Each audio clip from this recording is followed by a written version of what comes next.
Abuse is disempowering. It will strip you of your power and make you feel helpless, hopeless, and powerless. The good news is you don't have to stay stuck here.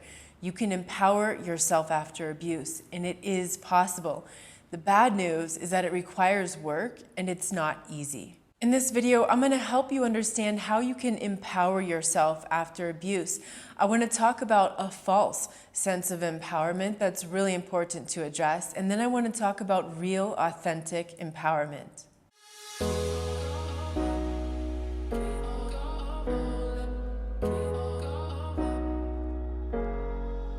A false empowerment is going to have signs of avoidance and powerlessness, even though there might be an overcompensation and it might look like strength on the surface.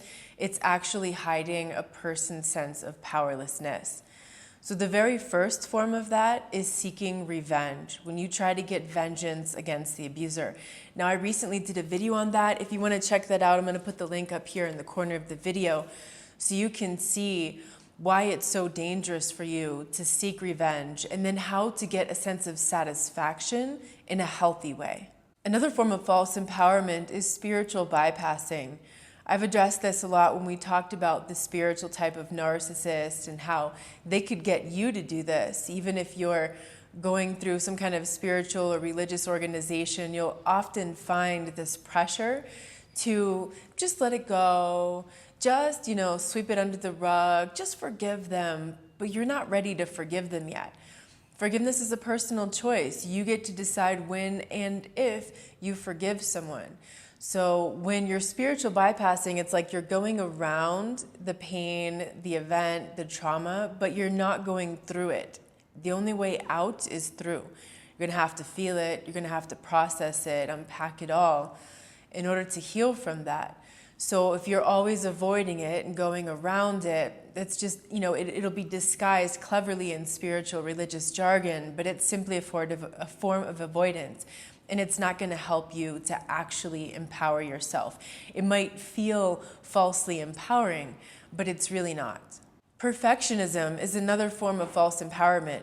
So often you're going to put all that pressure on yourself. You're going to have to be the best at what you do, the best at everything. Everything's got to be just perfect that you're doing at work, in your personal life. Maybe it's just a particular area of your life, or maybe it's just your whole life. And you're always criticizing yourself and judging yourself and trying to make everything look perfect on the outside. But that's really just hiding the trauma and the feelings that you have on the inside. It's distracting you from actually feeling what you need to feel in order to actually empower yourself forward. Another attitude of false empowerment is, I don't need anyone. Now, it's normal during part of your early healing process where you're going to want to spend some time alone. And I do recommend 6 to 12 months of not dating. Like if you were in a romantic, abusive relationship, I would take half a year off, maybe more. If that was a long relationship, you'll be able to gauge how much time you need. I would not recommend jumping right back out there, distracting yourself with another person, just dating like crazy to try to avoid the feelings.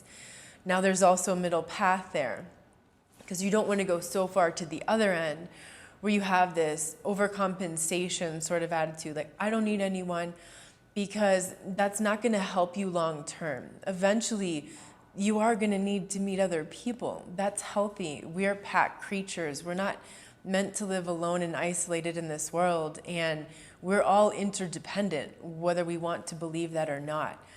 So I would recommend that you keep an eye on that attitude. If it's going too far to that extreme of I don't need anyone, recognize where is that sense of powerlessness coming from that you're trying to overcompensate from.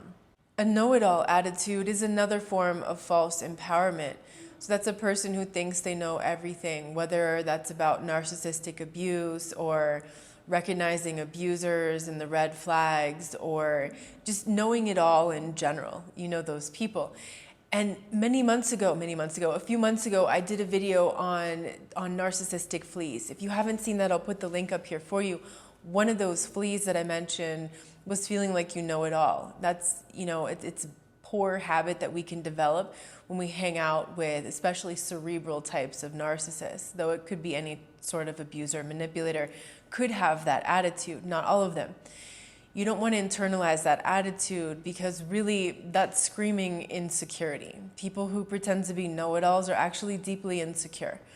So if you catch yourself in that attitude, recognize in some way you must feel disempowered right now, and you're trying to overcompensate by that, by telling everybody else that, they should have been paying better attention, they should have caught that a lot sooner, you know what an abuser is now, don't be that person. Nobody wants to hear that.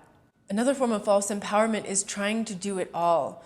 So this is usually another form of distraction. It's almost like perfectionism, but maybe you're not forcing the idea of perfectionism on yourself, but you're putting this pressure of you have to do everything and you have to do everything yourself. And if you can't do everything, then you're not an empowered being. And you might be taking on entirely too much. And you might push yourself to the point where you have a breakdown because you took on way too much and you really need to rest now. So be cautious, especially in the early stages of recovery, that you're not putting too much pressure on yourself because there's a lot of heaviness to work through. There's a lot of feelings to work through. There's a lot of really uncomfortable stuff coming up. There's going to be lots of flashbacks and things like that. So you don't want to take on too many projects in your life during a moment like that where you need a lot of bandwidth to take care of yourself. Fake confidence and acting tough. This could be someone who's faking it till they make it kind of thing, where they want to look empowered, but actually they're revealing their insecurities and how powerless they actually feel by putting on sort of like that shell or that outside facade of being really tough and having a fake sense of confidence. And what's going to happen is when you go out with that attitude, something or someone in life is just going to go like that, and you're going to just collapse because they're just going to find that one button to push and the whole false confidence shatters and you're left feeling devastated again. So be very careful with that kind of attitude. Another form of false empowerment is firing back with snarky comments to abusers, manipulators, bullies, whomever. This can look like strength on the surface, but it's actually hiding a sense of powerlessness because the person with true power doesn't need to do that. The person who feels powerless in life is going to make those sorts of remarks. And so that could be any one of us when we're still in the victim stage, when we haven't truly empowered ourselves yet, to want to make those kinds of snarky comments because, it makes you feel good to transfer those bad feelings to someone else.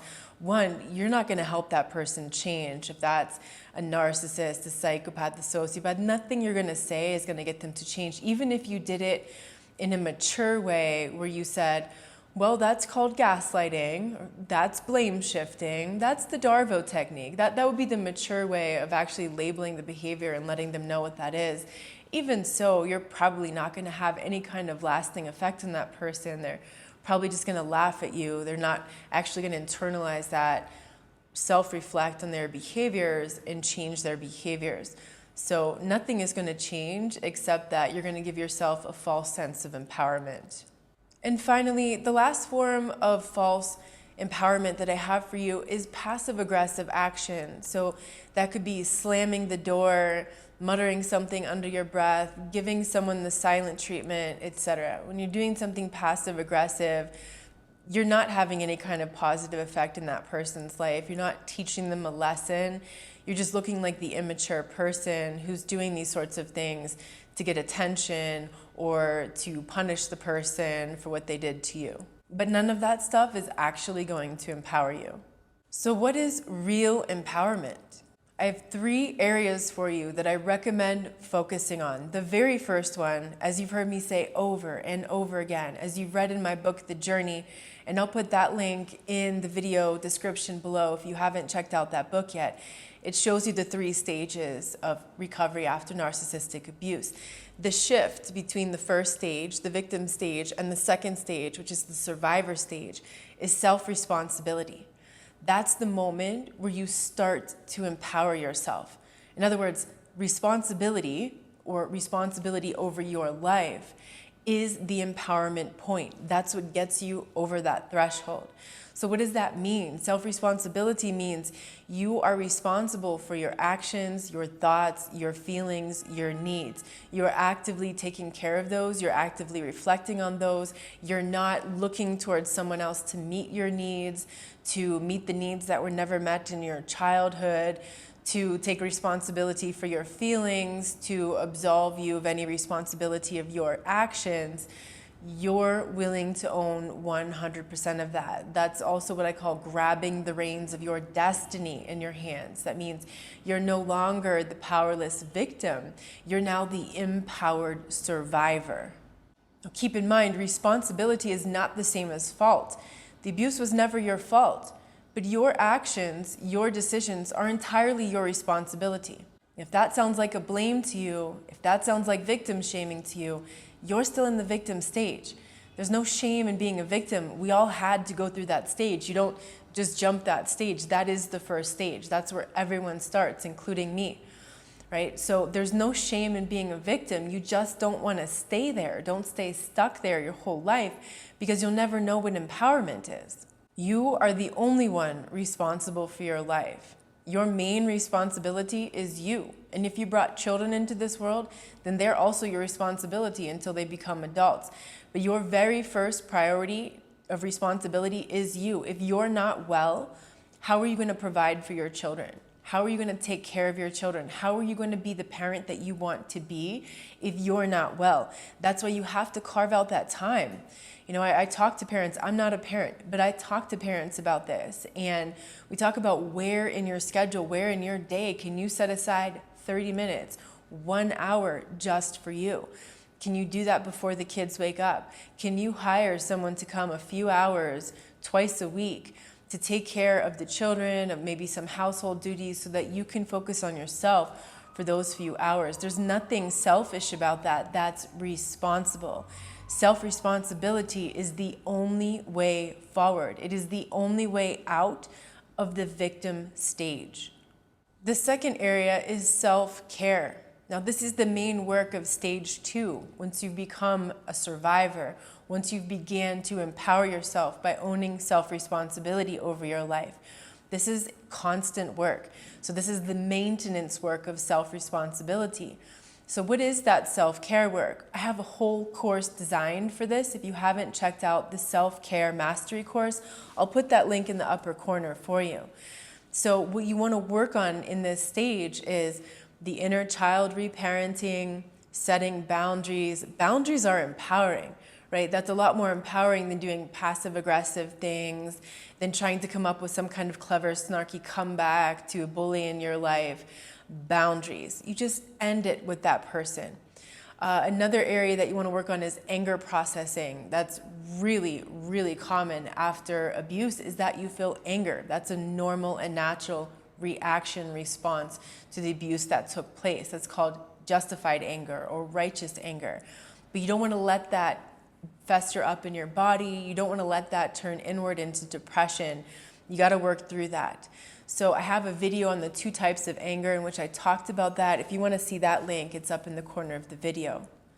And so this is the stage where you're mainly working through those people-pleasing behaviors. You know, maybe you identify as a codependent. Maybe you realize that's how you were raised. It's been like that all your life, and you really want to undo all of those self-abandoning behavioral patterns that you have, all those negative habits where you're sacrificing yourself in order to put somebody else ahead of you.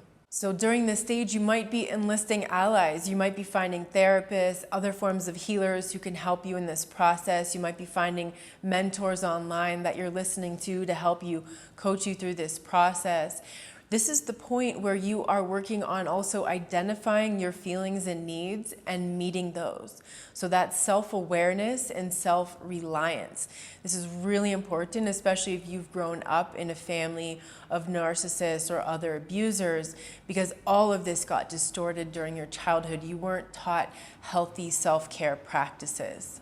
So this second stage of the recovery is actually the longest stage. This is where the bulk of the recovery takes place, and you will see a drastic difference from the moment you entered that stage until when you leave the second stage and enter the thriver stage. But that's going to be a long time. That could be a year, it could be a couple years.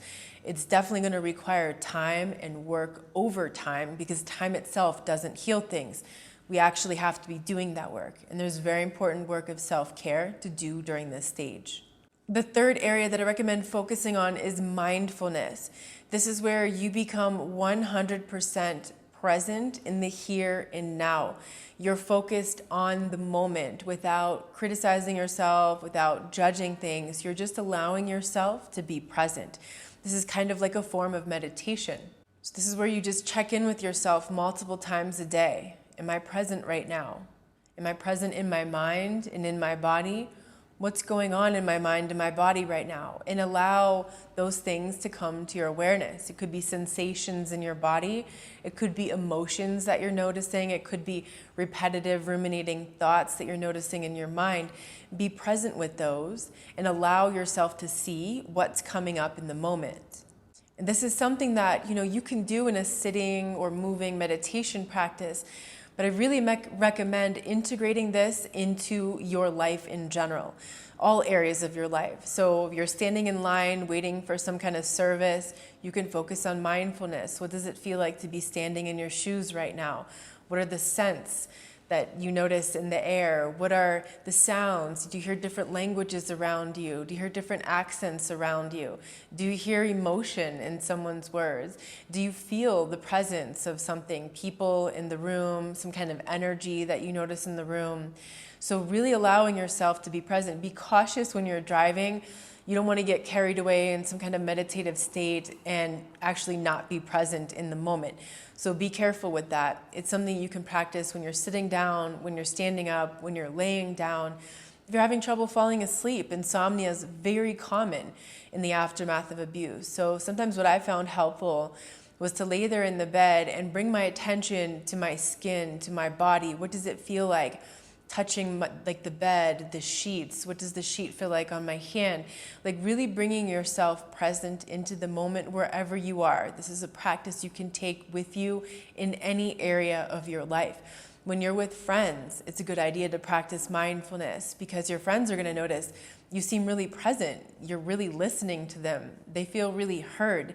And you're going to feel a lot more connection in that interaction with that person. You're going to feel a lot more in tune with what's going on. Mindfulness is also going to help you identify red flags in other people without being sort of overly tough on the exterior or overly aggressively looking for red flags, or you know what I'm not going to put up with, putting that out in someone's face. You don't have to do any of that fronting, which is actually coming from a place of disempowerment, like I mentioned earlier. But when you're mindful, you're going to pick up on that stuff. You're going to see that subtle shift in the person's facial expressions or their energy or that feeling behind that thing that they just said. And you're going to notice that, because you're not going to be distracted with a lot of things or trying to project onto that person your fears or what you're looking for or what you don't want to see or what you do want to see in that person. You're going to actually be able to see a lot better the people that are in front of you.